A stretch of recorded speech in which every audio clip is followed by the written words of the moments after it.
Hey, I'm Scott and welcome to my very humble garage gym and my YouTube channel. So in this first video, what I wanted to discuss are what I feel should be the fitness priorities for anybody over the age of 50. And this, number one, obviously is going to be diet and nutrition. So your diet and nutrition are going to have an impact on how well your other activities actually impact your overall fitness. So beyond diet and nutrition, your number one priority should be strength training.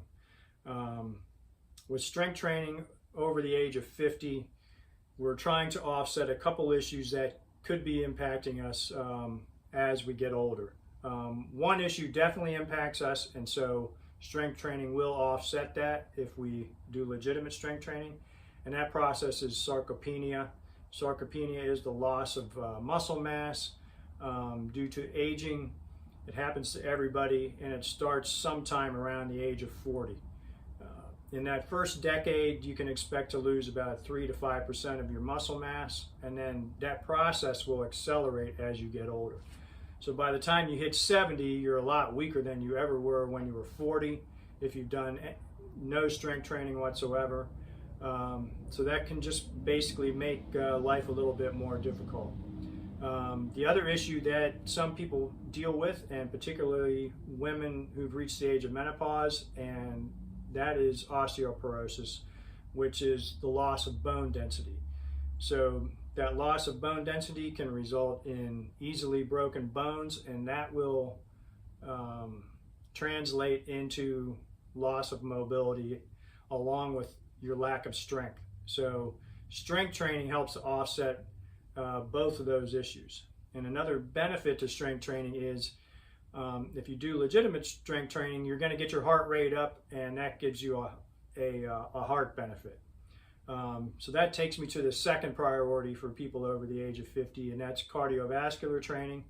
And we need to strike a balance between the strength training and the cardio training, because cardio training, if you do a lot of it, if you're over the age of 50 and you're training for marathons, you're going to find it difficult to keep enough muscle mass on your body. You'll be very strong, you'll have a very strong heart, and you'll possibly live to an advanced age as a result of that, but you might not be very strong with your upper body. That seems to be the case with many people who engage in that kind of activity at an advanced age. So, but cardio training is obviously the best way to train our heart overall and get our body to work more efficiently. And so that brings me to our last priority, which the first two activities are going to help improve this quite a bit.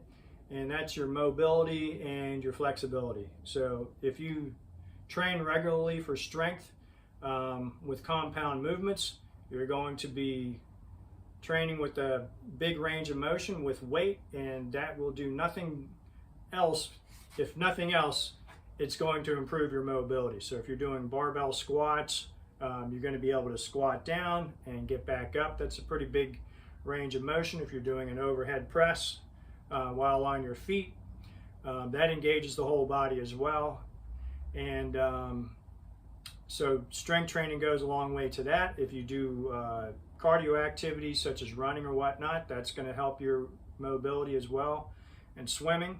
But in addition, I highly recommend doing some yoga training, perhaps some Pilates if you're interested in that, or train in a martial art. Martial arts training is excellent for helping you develop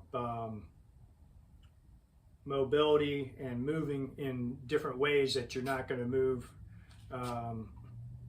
in your normal sedentary lifestyle, or even if you're just working out in the gym.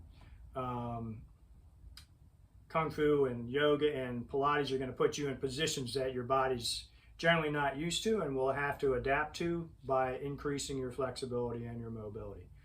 So those are your three main fitness priorities in addition to your diet and nutrition. So strength training should be number one, so get to it. Cardio training number two, and mobility and flexibility. Okay, so I hope you like this video. Subscribe to the channel, check out my website, scottallencole.com, and we'll see you down the road.